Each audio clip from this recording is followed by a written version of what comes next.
होली का मज़ा जभी दुगना आता है जब उसमें सर्व करने वाली मिठाई भी कुछ यूनिक हो। आज आपके साथ एक मुग़ल एरा में बनने वाली मिठाई की रेसिपी शेयर करने जा रहा हूँ। सबसे पहले हम तैयार करेंगे एक हल्का और क्रिस्पी बैटर।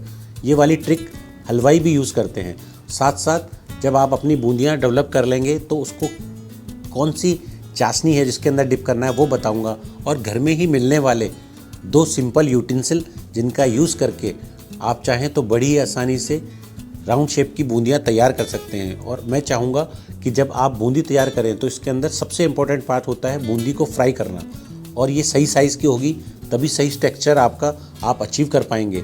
और मैं चाहूँगा कि आप अपने बच्चों का पार्टिसिपेट इस रेसिपी के अंदर करवाइए, तो यकीन मानिए इस रेसिपी का मज़ा दुगना होगा। सबसे पहले मैं स्वागत करता हूँ आपका मेरे चैनल TCC पे। अब सबसे पहले रेसिपी की तरफ बढ़ते हैं। सबसे पहले मैंने एक डिप बॉल लिया है। ये बड़ा इंपॉर्टेंट पार्ट है, इसको ज़रूर आप ध्यान दें। सबसे पहले जो हमें बेसन लेना है वो थोड़ा बारीक पिसा हुआ बेसन हो, जो बड़ी आसानी से मार्केट में मिल जाएगा। और इसमें मेज़रमेंट का आप थोड़ा सा ध्यान रखिए। सबसे पहले एक कप के अंदर बेसन कर लीजिए और उसको टैप ज़रूर कर लीजिए। और टैप करने के बाद उसको अच्छे से फिल कर लीजिए। और एक स्ट्रेनर की सहायता से सबसे पहले हमें बेसन को छान लेना है, क्योंकि इसके अंदर अगर कुछ भी आपको गंदगी आती है या कुछ भी इम्प्योरिटीज़ आती है तो वो रिमूव हो जाती है। और मैंने एक कप के अंदर थोड़ा कम पानी, मतलब 1/3 कप पानी मैंने यूज़ किया है। और इसको आपको डालते वक्त एक थोड़ी सी सावधानी रखनी है कि आपको पानी को एक साथ इसके अंदर डंप नहीं करना है। आपको स्लोली पानी इसके अंदर डालना है और धीरे धीरे इसको विस्कर की सहायता से बीट करते हुए चलना है। अगर आप सारा पानी एक साथ डालेंगे तो बहुत ज़्यादा चांसेस होते हैं कि इसके अंदर लम्प्स डेवलप हो जाते हैं। इसलिए आपको मैं ये एडवाइस करूँगा कि आप धीरे धीरे पानी को डालिए और 5 से 10 मिनट तक इसको आराम से चलाइए। अब आप देखेंगे 5 से 10 मिनट मैंने इसको विस्कर की सहायता से फेंट लिया है। यही प्रोसेस है जो आपको फॉलो करना है। अब चलिए आगे रेसिपी की तरफ बढ़ते हैं। इस प्रोसेस से होता यह है कि इसके अंदर एयर इनकॉर्पोरेट हो जाती है और इसके अंदर मैंने ½ table spoon baking soda add किया है। एयर इनकॉर्पोरेट होने से जो आपकी बूंदी है वो बड़ी ही क्रिस्पी बनती है। अब साथ साथ बूंदी को बनाने के साथ साथ हमें एक शुगर सिरप यानी चाशनी भी डेवलप करनी होती है। उसको बनाने के लिए एक सिंपल रेसिपी है। 1 कप आप शुगर लीजिए और 1 कप शुगर के अंदर आप 1 कप ही पानी ऐड कीजिए। और बिल्कुल भी इस रेसिपी के साथ छेड़छाड़ ना करें। ये बिल्कुल ही सिंपल यूनिक तरीका है, उसको फॉलो कीजिए। इसके अंदर 2 इलायची मैं ले रहा हूँ, उसको आप एक बार अच्छे से क्रश कर लीजिए। और थोड़ा केसर आप इसके अंदर ऐड कर सकते हैं। आप चाहें तो इसके अंदर लेमन जूस भी ऐड कर सकते हैं, ये ऑप्शनल है, आप चाहें तो ना करिए। लेकिन लेमन जूस ऐड करने से आपकी चाशनी के अंदर क्रिस्टलाइजेशन थोड़ा कम होता है, तो वो लेमन जूस आप इसके अंदर ऐड कर सकते हैं। अगर आपने ये जो सेम क्वांटिटी जो मैंने आपको बताई है वही फॉलो करके चल रहे हैं तो आप पाएंगे कि इसके अंदर किसी भी तरह का कोई तार डेवलप नहीं हुआ। एक स्पून की सहायता से आप थोड़ा सा शुगर सिरप पिक कर लीजिए और थोड़ी सी उंगलियों की सहायता से आप इसको टच करेंगे तो आप पाएंगे इसके अंदर कोई तार डेवलप नहीं होता है। अब मैंने घी गर्म करने रख दिया है। घी से बड़ा ही एविडेंट सा और बड़ा रॉयल टच आता है। साथ साथ हमें एक एक्सरसाइज और करनी है, जिसके अंदर आपको एक स्ट्रेनर लेनी है, उसके अंदर बटर पेपर ऐड कर लीजिए।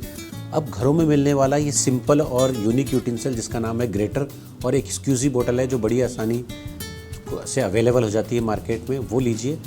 और धीरे धीरे करके अब इसके अंदर सबसे इम्पोर्टेंट पार्ट होता है बूंदी को फ्राई करना। ये सही साइज़ की हो तभी तो सही टेक्सचर आप अचीव कर पाएंगे। इसके लिए आपने सबसे पहले जो बेसन को जब बीट करा था उसके अंदर एयर इनकॉर्पोरेट करना बड़ा ही ज़रूरी पार्ट है। वो क्यों है? क्योंकि जब आपका एयर इनकॉर्पोरेट होगी तभी ये एक फ्लपी डो बन पाएगा और उसी से ही क्रिस्पी बूंदियाँ फ्राई हो पाएगी। बस यही यूनिक प्रोसेस है, इसको फॉलो करते हुए आपको चलना है। और आप देखिए ये वो जो ग्रेटर है उस पर आप चाहें तो आप ग्रेटर अपने होल्ड कर लीजिए अपने हाथ में और बच्चों से इस स्क्यूजी बोतल की सहायता से आप स्क्यूज़ कराइए, तो बच्चे भी इस रेसिपी के अंदर पार्टिसिपेट कर सकते हैं। क्या आपको पता है कि मीठी बूंदी का जो इतिहास है वो मुग़ल एरा से जुड़ा हुआ है? पहले तो ये जो सिर्फ रॉयल फीस्ट में ही बनाई जाती थी और बाद में इसका प्रचार पूरे इंडिया में हो चला है।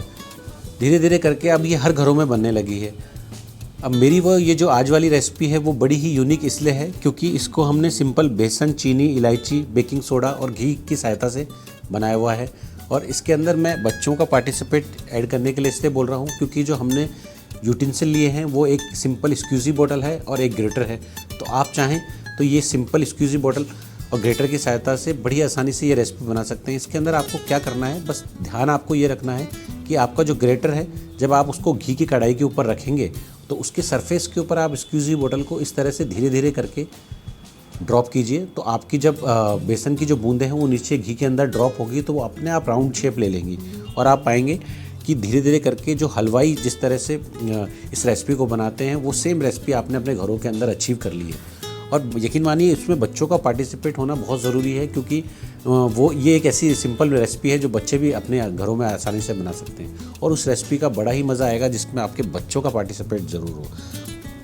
और सबसे पहले अब होली का त्यौहार है तो रंगों भरा त्यौहार है, इसलिए मैंने ये रेसिपी के अंदर एक के अंदर फूड कलर ऐड करा है ग्रीन और एक के अंदर मैंने रेड ग्रीन कलर ऐड करके वही सेम सरफेस के ऊपर ग्रेटर के सरफेस के ऊपर डिप करके दोनों कलर की बूंदियाँ फ्राई कर ली है। और आप देखेंगे कि सारी बूंदियाँ जब मैंने फ्राई कर ली हैं तो इसको आपको स्टेनर में निकाल देना है। और आप ये देखिए गोल्डन क्रिस्पी बूंदियाँ फ्राई हो चुकी हैं। अब जो हमने सबसे पहले चाशनी बनाई थी उसके अंदर आप इसको डिप कर लीजिए। चाशनी अभी थोड़ी सी वार्म है, वार्म कंडीशन में ही हमें इसको डिप करना है और आप इसको 10 मिनट के लिए रेस्ट करने छोड़ दीजिए। तो आप पाएंगे कि जो आपकी बूंदियां हैं उन्होंने चाशनी को एब्जॉर्ब कर लिया है। धीरे धीरे करके आप इसको एक स्टेनर के साथ एक बार अच्छे से मिक्स कर लीजिए और थोड़ी देर के लिए 10 मिनट का रेस्ट इसको दे दीजिए। ये लो जी, एकदम परफेक्ट क्रिस्पी और जूसी मीठी बूंदियाँ तैयार है। और आप एक बाइट लीजिए और बताइए कि होली की मिठाई बड़ी या ना बड़ी। दोस्तों, आप अपने घरों में जरूर होली के टाइम पे ये वाली रेसिपी बनाएं और मुझे कमेंट करके ये बताना ना भूलें कि आपको रेसिपी कैसी लगी और आप अपने घरों में होली के टाइम पे कौन सी मिठाई बनाते हैं। और हाँ, अगर आपको रेसिपी पसंद आ गई हो तो लाइक, शेयर और सब्सक्राइब करना बिल्कुल भी ना भूलिए। सी यू सून।